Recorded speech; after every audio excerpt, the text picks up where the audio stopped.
Okay, welcome everybody. This is the second installment on measurement-based quantum computation. Today we will be talking about fault tolerance.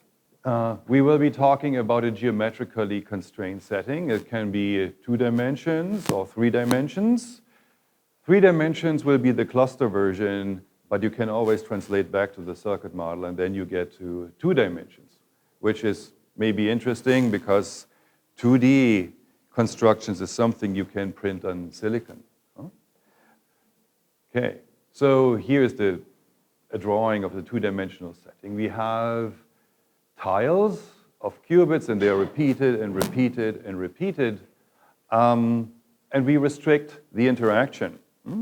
So normally you'd say maybe in a quantum computer every qubit can interact with every other qubit, but that would be hard to do practically. This sounds like traffic jam, because you have to provide infrastructure for all these interactions. And so maybe you get by with shorter range interactions. And in the extreme limit, what about nearest neighbor? Let's just grant us nearest neighbor interaction as the only interaction in 2 or 3 dimensions. How constraining is this? Will the threshold value suffer a great deal, or will it suffer not that much? So this is what we'll be talking about. So it turns out you can still get a very high threshold value. It's about 3/4%. Yeah, and this is from these papers. So these are the 2 papers that I'll be talking about. They are not, I mean, many of you were in primary school when these papers were written. Yes, but these papers are now becoming of experimental interest just in the recent years, and that's why I'm talking about them today. What's the significance of the elementary cell? Oh, well, it's something you can tile. Yeah? So it's a translation invariant construction. So, yeah, so you see these qubits here, they are colored differently. So the white qubits will be data qubits. The colored qubits will be for syndrome measurement. So the different qubits have different purposes. So there is structure within the cell, but it is repeated and repeated and repeated. Good. All right. Also, the constructions we visit today, they will be topological. So hopefully that's fun. Okay, so a simpler version of this CNOT gate is something that I'll explain today. Good. So just a preliminary or an introductory remark about fault tolerance. Fault tolerance is the art of maintaining a quantum speedup in the presence of decoherence. So decoherence has a tendency to drive quantum systems to a classical regime, and then if you don't do anything about it very quickly, your quantum advantage is lost. But fortunately, we have a software solution that prevents that. That's the threshold theorem of fault-tolerant quantum computation. And it says, essentially, I have skimmed it, of course, there's lots of fine print, but if you have a universal quantum computer and every operation only introduces a finite amount, fixed and finite amount of error.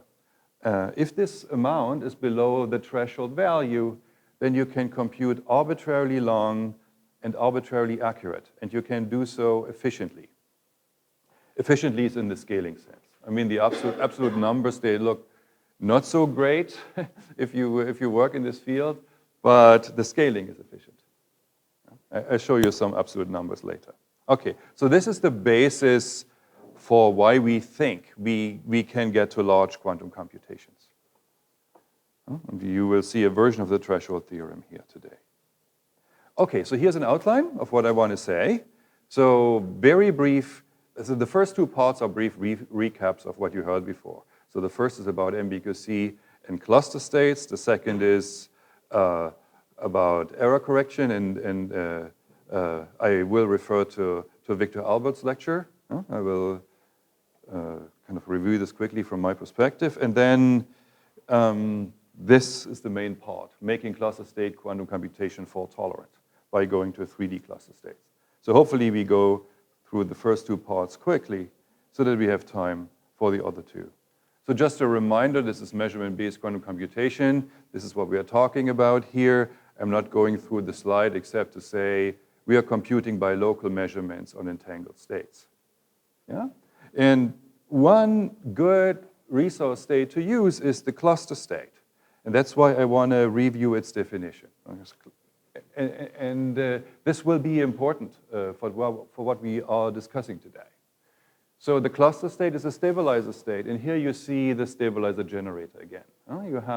You pick a site any site you'd like to choose. You place a Pauli spin flip sigma x there. You place phase flip sigma z on all the neighbors, and the tensor product of those 5 operators is a stabilizer generator for the cluster state. Okay, on the sides and in the corners, the stabilizer generator has less weight, but the construction is the same. Yeah? Pick a site, put a sigma x there, put sigma z's on the neighbors. Tensor product is the stabilizer generator, and you can easily check that they all commute. So that's the definition of the cluster state, and we'll use it today. Good. Okay, some error correction basics. So like Victor, I'll start with a repetition code. I don't want to go through the entire argument again, but I want to go to stabilizers and error correction pretty quickly. So, this is the repetition code for 1 bit. These are erroneous code words. You can correct to these code words by doing a majority vote. It's the best way of dealing with this code. This is a classical code. But there's an equivalent way that is just as good, and this would be as follows. You take your erroneous code word, you apply a parity check matrix to it, add and multiply modulo 2, and you get a vector of syndromes. And this vector of syndromes tells you what you need to do to correct. This is just, if you work it out, this is just as efficient as the previous method, but it is a tiny bit different. There's a tiny difference that doesn't matter in the classical case, but it will matter in the quantum case. So in the majority voting, you learn what the code word was that you were dealing with. Here in this parity check method, you do not learn what the encoded message was. And that matters for the quantum case, because in the quantum case, we don't want to learn that information. That would destroy the quantum computation. And so this is the starting point for moving to quantum. I apologize, Victor, you've just arrived. I'm just going through your argument again, but hopefully very briefly. Okay? So this is just the dictionary that I wanted to arrive at. So quantum error correction is really very similar to classical error correction. We can think of it when we're talking about CSS codes, we can really think of 2 classical error corrections running in parallel with certain consistency conditions. Okay, so our classical code becomes a code space. The classical errors we had, the bit flip, there's now more possibilities. There's spin flips and phase flips and their combinations. The parity check matrix becomes the stabilizer operators that we measure to figure out whether an error has occurred. And the syndrome are the eigenvalues of these stabilizer operators that we measure. Okay, so just wanted to, the concept of stabilizer operators is very important, and I wanted to review it. Okay, so here's how error correction works. We repeatedly measure the stabilizer operators and do conditional correction operations. So in order to identify an error, it must anti-commute with at least one stabilizer operator so that it is seen. Whenever you have this anti-commutation, you see the error in the eigenvalue that you measure for these stabilizer operators. And then every error has its characteristic pattern of syndrome, and so you can distinguish them. Okay, and syndrome information, syndrome informs about the error and not about the encoded state. Very important for quantum computation. Good. Okay, is this so far so clear? Yeah, good then. Okay, you heard it from Victor before. So, final thing about the threshold. So, when you do error correction, you use codes, and then you can talk about the residual error rate after error correction as a function of the physical error rate. And what you'll find is, so let me begin with the small code. You find suppression first, and then at some level, when the physical error rate gets high, quantum error correction actually makes it worse. But at the beginning, it makes it better. If the code is small, the initial suppression isn't all that great, but it's there, but maybe not so much. You make your code bigger, and it gets better. And you make your code really, really large, and you get this step function. So there's next to no error below a critical value, and this critical value we call the error threshold. Okay, so this is how the threshold result comes about. You need very large codes. Good. Okay, so now we are getting to the meat. So we want to talk about fault-tolerant quantum computation with 3D cluster states. So there is two things to talk about. The first thing, or two essential things, and there's a little bit of cleanup. So the essential things to talk about is first, why are three-dimensional cluster states intrinsically fault-tolerant? That's the first thing to discuss. And then, okay, well, so far, once you know that, you can store information in 3D cluster states. But how do you actually compute? So this is the second thing. We need to talk about how to do gates in this setup. And yeah, that's the second point. And then finally, we have to talk about the threshold, the overhead scaling, mapping to 2 dimensions, and so on and so forth. But I want to focus here on the first 2 points. They are the most important. Good. Just a commentary. So about the threshold value. So what I'm going to talk to you about is not the highest threshold value that has ever been established. The highest threshold value is a work by Manny Nil. It's about 3% error threshold. But there's no geometric constraints in this setting. And also there's a huge overhead involved in the construction. Okay, so but our threshold is the highest in a geometrically constrained setting. I should ask, are there any questions? I just want to make sure that I'm not losing anybody. Yeah? So if the threshold is so high, 0.3%, many of the present-day computers have error rate which is 0.1%. Why don't we have fault tolerance in the present-day computer? You mean the 3% here on the left, many nils result? Yes, for example, or I don't know, this one. Or your result? Yeah. Yes. The percent. Yes. Many of the present-day machines have better error rate. Yes. Why don't we have fault tolerance? Yes, it's true. I mean, so, well, the CNOT gates are, I don't know, maybe 99.5%, something like that, in Josephson junction devices. Yeah, I mean, people are getting there, you know. There's in the last year, there have been several papers out that talked about being at the break-even point for quantum error correction. So I think we are about to see this. I mean, the works that we have seen are with the surface code, which is very closely related to this. So 3D cluster states, when you map them to the circuit model, you get the circuit model with the surface code. And yeah, so exactly for these systems, we see break-even in quantum error correction right now. So maybe in a year or two, we can keep a qubit alive for a very long time. Yeah. I mean, you also need a certain size. Yeah, you need 50 qubits, something like that. Not, yeah, Victor? The issue is trying to scale up the system so that the noise stays the same and doesn't get worse. Yes. The transformers, you want to crossfire. They like to talk to each other and also put in the ratio. It's not as clear by this number that things are actually working pretty well. Yes. I confirm this number is under the assumption that the error levels don't change when you scale up.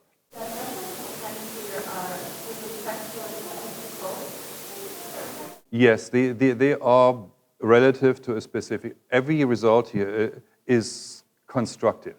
Every result is based on a certain code. So the result that I'll be talking about is based on 3D cluster states, which are a code in a way. Yes? Is the theoretical work distinguishing between 1 and 2 qubit gates? Because experimentally, 2 qubit gates have much lower fidelity. Yeah, so what we have done is we've set all errors equal so that we could just present one number. So now here's the main idea. I mean, there's two ideas that go into this. This is what I want to emphasize today. The 3D cluster state is a fault-tolerant substrate. So that it has fault tolerance built in. And the second idea is we can do gates by drilling holes into the cluster state. These are the main ideas here, and this is what I mainly want to talk about. Okay, and so this is it. So this is what it looks like. Okay, so we have this is a macroscopic view. So we have a 3D cluster. So, I mean, this is really macroscopic. So here's one qubit, here's the next. I mean, maybe this is 500 qubits or something like that, from here to here. It's a very macroscopic view. There's 3 regions in the cluster that we need to distinguish. There's the region V, which fills most of the cluster. This is the volume. Well, I tell you in a moment what these regions are for. And all these qubits are measured in the X basis. In the X basis, I want you to remember that. We need this fact later. So the construction is such that most of the cluster is measured in the X basis. And then we have these fattened line-like structures that we call defects. And they are measured in the Z basis. So this is the drilling holes. You remember this from the last lecture. When you measure a cluster qubit in the Z basis, it essentially removes that qubit. So this is how you get the holes. And then you have points. And those points, they are measured in a non-stabilizer basis. They are measured in the eigenbasis of x plus y, or x minus y. Okay, and why? Let's begin here. Why do you need them? Because you want to get outside the stabilizer formalism. You want to implement non-Clifford gates, and this is what these qubits are for. Those qubits, as we shall see, they implement the Clifford gates. They implement Clifford gates, and the region V is here for the fault tolerance. So this is the purpose of these regions. And we begin with the region V, which is relevant for the fault tolerance. Okay. Good. Okay, so now that we've had the macroscopic view, let's talk about the microscopic view. So what you see here now is an elementary cell of this 3-dimensional cluster.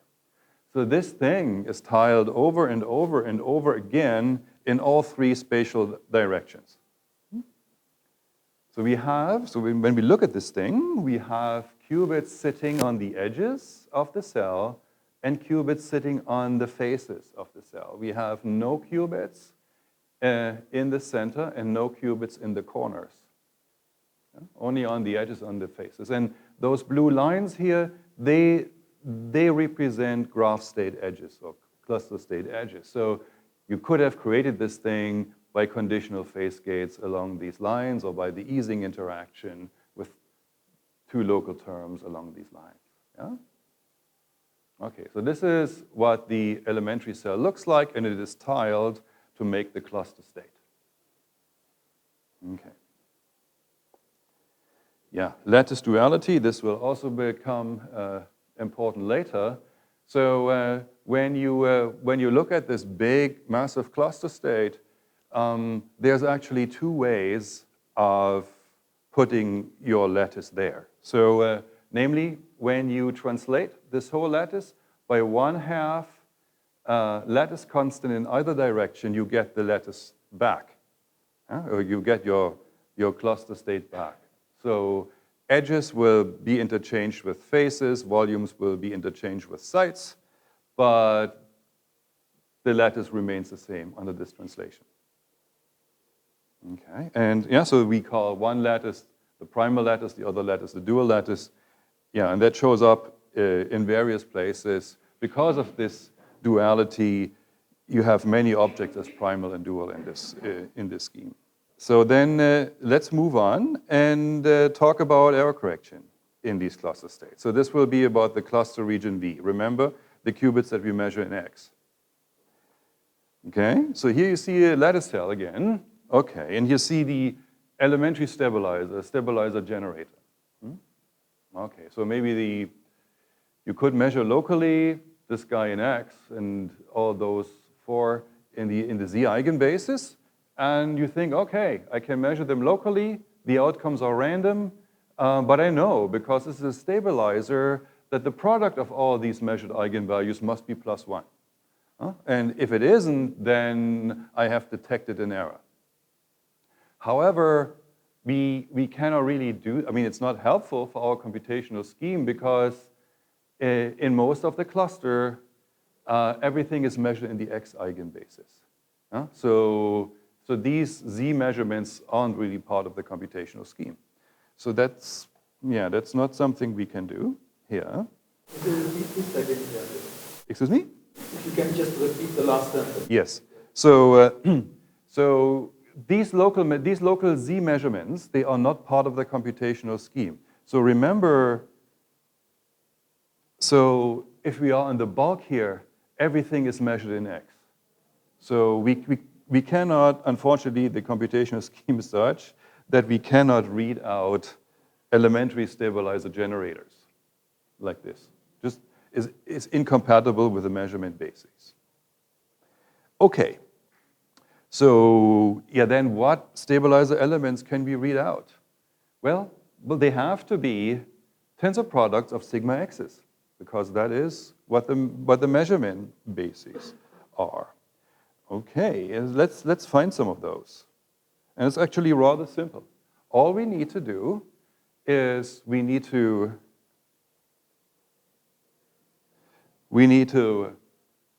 multiply 6 such elementary stabilizers located on the 6 bounding faces of a volume. You see? This is front face, back face, left face, right face, top face, bottom face. We multiply them together, and you see what happened to all the sigma z's. They cancel. Yeah? So for example, for this stabilizer has a sigma z here. But that stabilizer also has a sigma z here. So you get a sigma z squared, which is the identity. And the same happens on all these 12 edges. The sigma z's all cancel out, and you get a stabilizer like this. And that is now something you can measure. So the computational scheme asks you to perform these measurements anyway. And individually, all outcomes are random. But because it's a stabilizer element, the product is expected to be plus. If the product is minus, then you know that an error has occurred. So you use like few stabilizers, you multiply them together. Yes. To get rid of the Z. Yes. But then you can be missing something. So if you put in the 2 stabilizer, give you -1. If you multiply them, you get +1. But you do not get that. Yes. You lost segment. Yeah, but that's okay. I mean, that is often the case. I mean, for a non-trivial code space, you have to have it. You have to have fewer stabilizers than qubits. Yes, that is true. You do not have as many syndromes. So we get one, for now, we get 1 syndrome bit per lattice cell. Yeah? And it will be enough, I assure you, and we get to that. I mean, that's of course a valid question to ask. I mean, how good a threshold do you get out of this? Huh? And we'll get to that question. Yes? Don't you have overlap between the cells? Yes, and that's important. That is exactly the case. Because, yeah, if you think about, I think I even have a slide on this. Let's just say that. I hope this is clear. If you get a -1 for the product of these measurement outcomes, then you know an error has occurred on one of these 6 qubits. Okay, and now let's talk about what you just highlighted. You know, suppose the error was here, so we are talking about Z error for now. Let's talk about the other errors later, but for now, let's talk about phase flip errors. So suppose it occurred here. Then it will show up as an error in this cell and an error in this other cell. Huh? And so you can distinguish it from all the other errors that would, say, give you a non-trivial syndrome over here. Huh? So every error has its characteristic syndrome. There is something geometric to say. Oh, here's where topology really starts.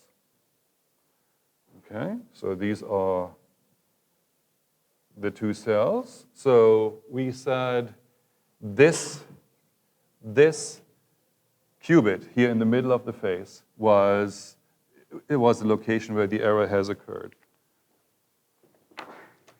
So it's on the face, and now by this lattice duality that I mentioned, I can draw a dual edge and say, this is where the error occurred. And we saw also both syndromes are flashing, and on the dual lattice, these volumes become the bounding sites. Yeah?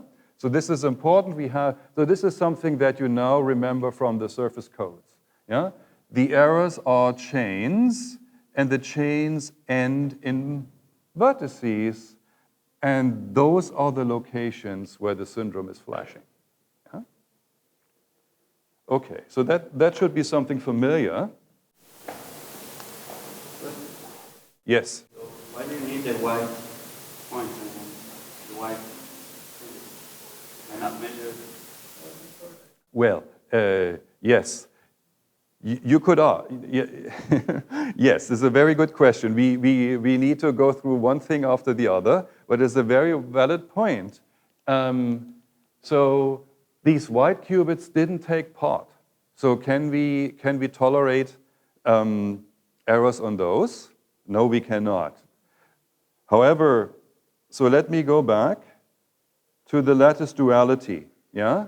So there is this dual lattice. So the qubits who didn't take part are the qubits on the edges, but they are the faces of the dual lattice, and then you have a second error correction on the dual lattice that runs completely in parallel. This is like with the surface code. Yeah? You have the site syndromes and the plaquette syndromes, and there's two error corrections running completely in parallel, and you need both. And the same is here true as well. You need both.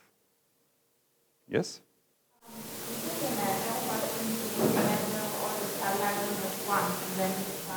Mm-hmm.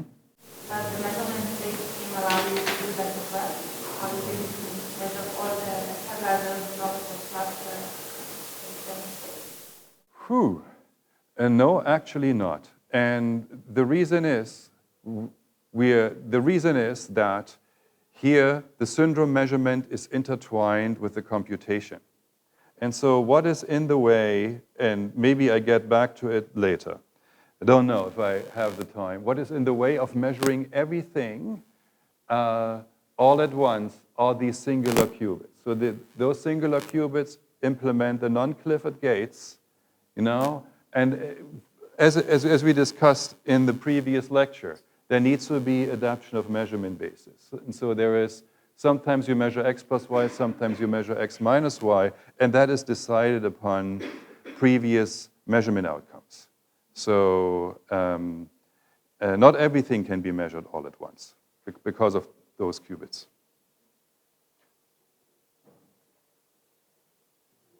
Yeah, but the x qubits so the x qubits and the z qubits, they can be measured all at once in the first round. But then there's temporal order for the remaining ones.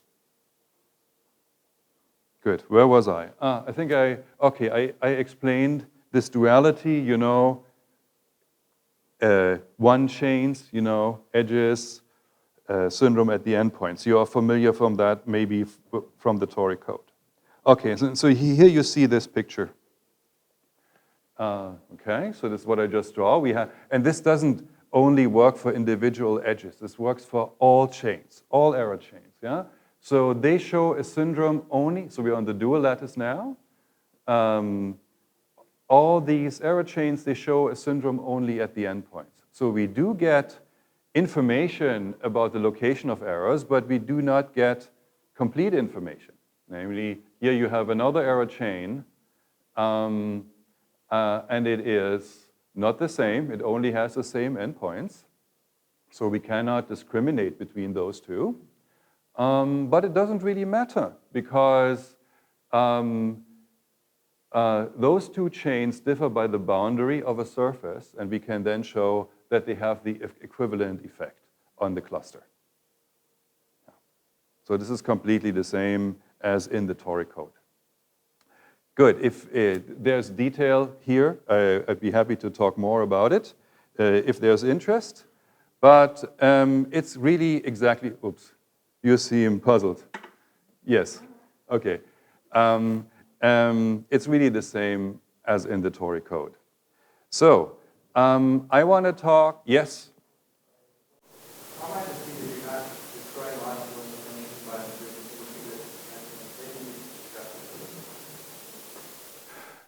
How am I not destroying logical information by doing single qubit measurements? You know, I would just go back to the 1D case, maybe say that first. You know, this is a 1D cluster. You are measuring in X, you are measuring in a tilted basis. You know, it's one qubit measurement.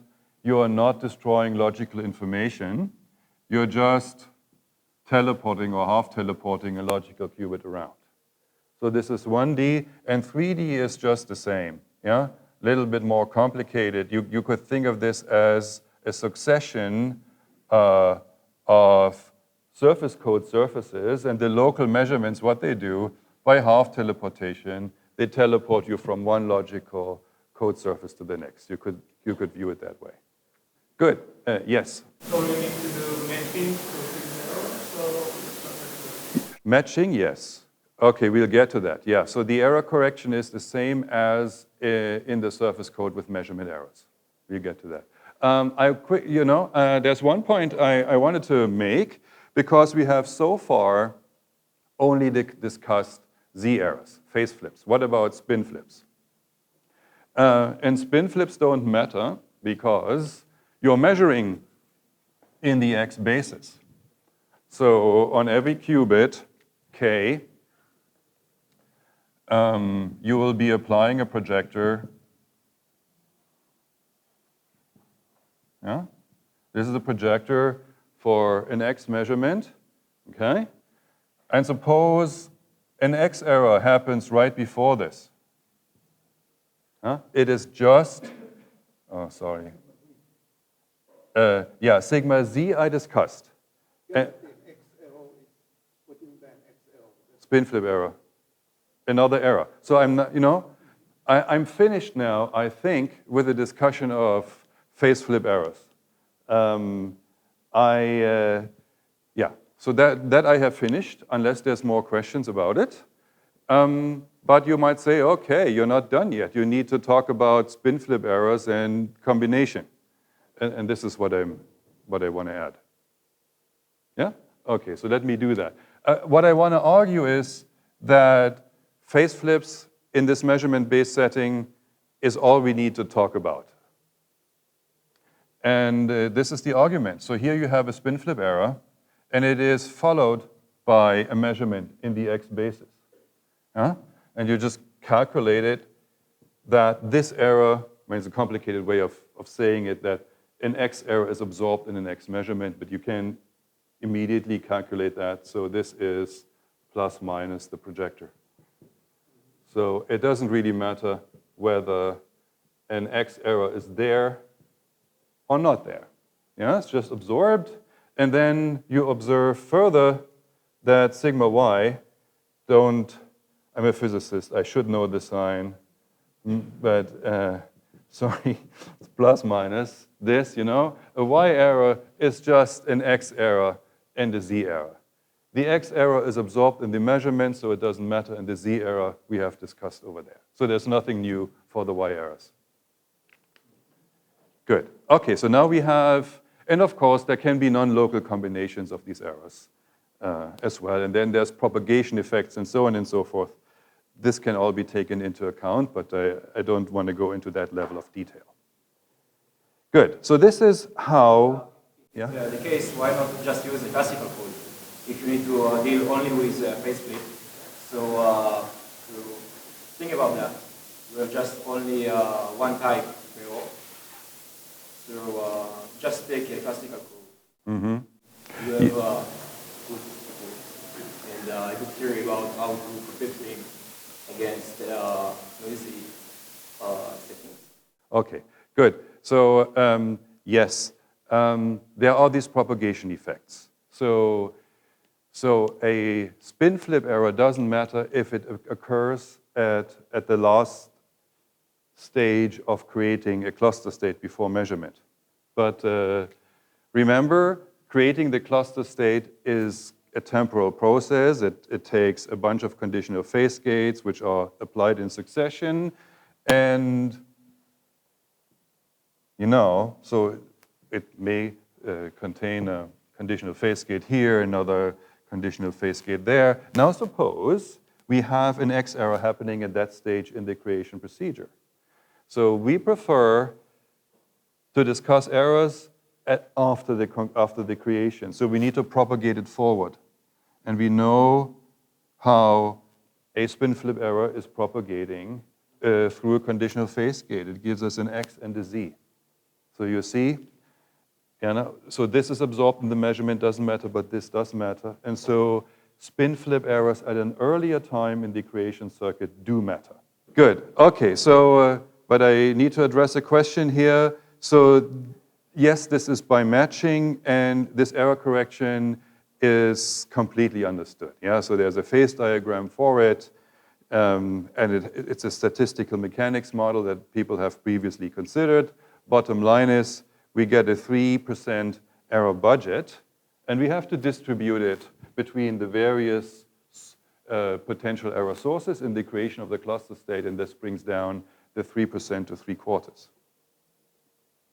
Okay, so now I use my 7 minutes to explain this. This is really fun.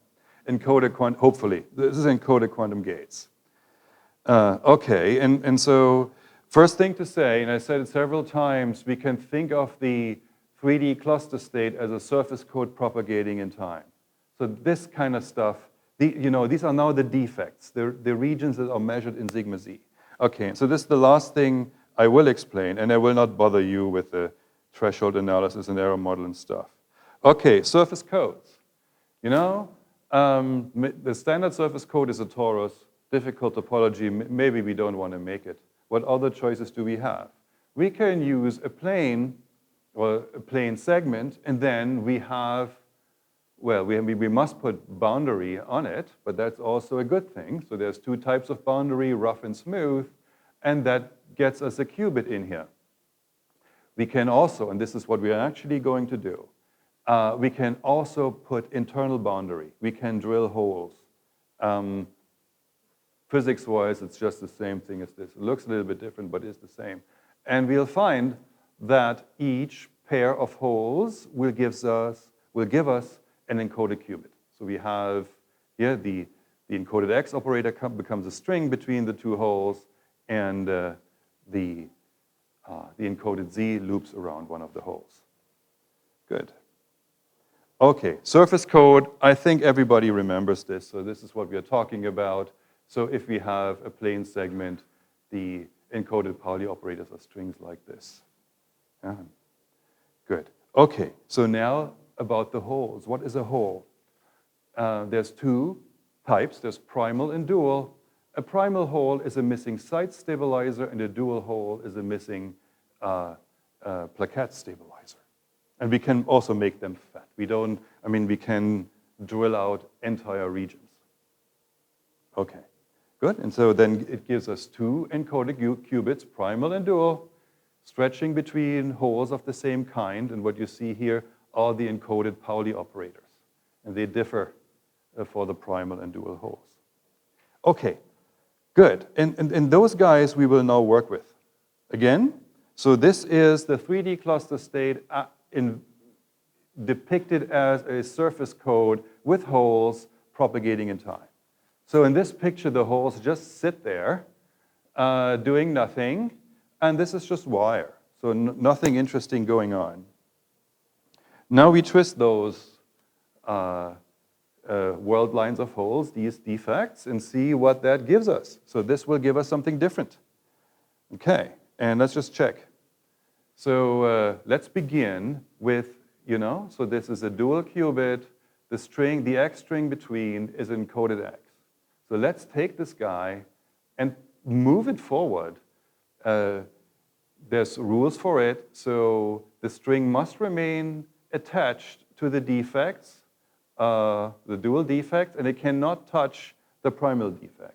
So these are the rules here. Okay, so we propagate it forward. We see that the primal defect gets in the way. The string has to bend around, bend more and more and more, and then splits off this ring in the end. So it gets back to itself, but has split off this ring. Okay? And now we go to our dictionary and see what we've got. So a sigma x has propagated into tensor product of sigma x here and sigma x here. You can, so this is the propagation. This is one of the propagation relations for the CNOT. You can now play the same game with the other three propagation relations, and then the stabilizer formalism tells you, after you've verified all those, that this is indeed a CNOT. Okay? This is just kind of this sliding along strings game. Yes? Yes, in this picture. It's for an explanation. You can also do this on a device if you would like. Mm-hmm. Yeah. Yeah. Yeah. In the end, if you crunch everything down, you have one 3D layer left, information clearly is there. But initially, it's all spread out in 3D. How do I think of the information being spread out? If it helps you, think of it as half teleportation from one surface code slice to the next. So is it confined in 2D, or is it really spread out over 3D, and then you confine it? You can say, this is not a viewpoint that I would particularly want to emphasize, but you can say in a certain way, as if you were to measure slice by slice, then the information sits near the boundary. Yeah, if you're like such a, but you don't need to measure slice by slice. Yeah, so, but if that picture somehow helps you, yeah. So here, same in the 1D cluster. Yeah, I can measure qubit by qubit. I can say, if I'm so inclined, and I could make it rigorous if I wanted to, I can say the information sits near the boundary. Good. Okay, I think I'm really erasing time now. Okay, but this was the most important thing that I wanted to say. So, okay, from one slide to the next, CNOT has changed a little bit. Okay, what is the reason?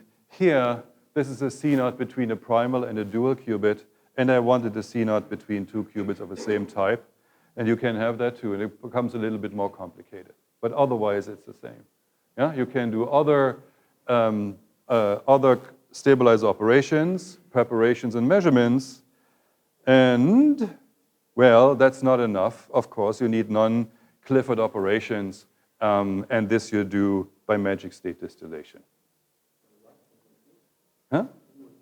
Magic. So, all of this is Clifford. And so you need other things. And this extra bit you get by magic state distillation. So this is how you create this is the creation procedure for a noisy encoded qubit in a magic state. And then you run magic state distillation on that to get rid of the error. Good. Okay, I think my time is up. Overhead and scaling. Yeah, threshold is high, already told you. Scaling is polylogarithmic correction. Overhead, okay, so maybe this slide I should, I want to mention. I mean, okay, this is from 2007, maybe people have improved. So this is at 1/3 the threshold value. And what it shows you is the number of physical operations involved in a logical gate as a function of how many logical gates there are. Yeah, if there's more logical gates, every individual gate needs to be more accurate, and that requires a larger overhead.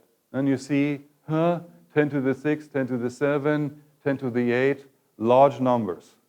So, so what this tells you, this is not the newest plot, so maybe there's progress right now, but it tells you, you know, error correction, even though it scales nicely, the overheads are large, and a lot of work needs to be done to bring down the overhead.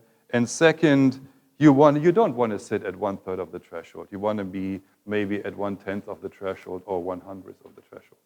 Good. Okay, so I think this is all I wanted to say. Most important things that I have hopefully explained are these two. Thank you.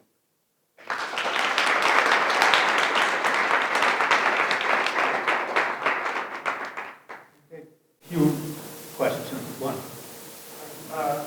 So this proposal is that using like the holes and breaking of the microscope in 3D. Is there any ideas of doing like the patches and what's it called, the lattice victory techniques there? Is there like no more of that? Yes, but I want to say one thing first. So this braiding techniques of holes, this comes from here. This is the source of these techniques, yeah? And they were then translated into the surface code. They came in the cluster state first. Yes, this patching, yeah. This would be kind of an inverse. In this patching way of doing things, the region V comes from vacuum, would be real vacuum. There would be nothing there. And where I had the holes, you would have your patches. Yeah, yes, it would be completely the same. You could do this just as well. You would do things like this. You know, you had patches. So this would be your circuit model patch. Yeah. Okay. So now we make it cluster. So it becomes a. I'm not drawing the boundary conditions. So the picture is not at this level of detail. So this would be very long and thin 3D cluster state. Here you would have another thing like this. Okay, and now, okay, do I understand my own picture here? Yeah, you would insert a bridge like this, you know? You would have a bridging element. And you need to be careful that this works out with the boundary conditions. Maybe you need to attach it to the site and so on and so forth. But it would be something along those lines. Yeah? Good. We'll take the last question. Okay, you take it. We talked about failure. Mm-hmm. Something about these teams tolerance to loss. Programs or I would say loss, replacing it by a completely noisy qubit would just be depolarization. So yeah. So I think there's not much difference. I mean, you could still handle it by perfect matching, yeah, with a higher error rate in that location. Good.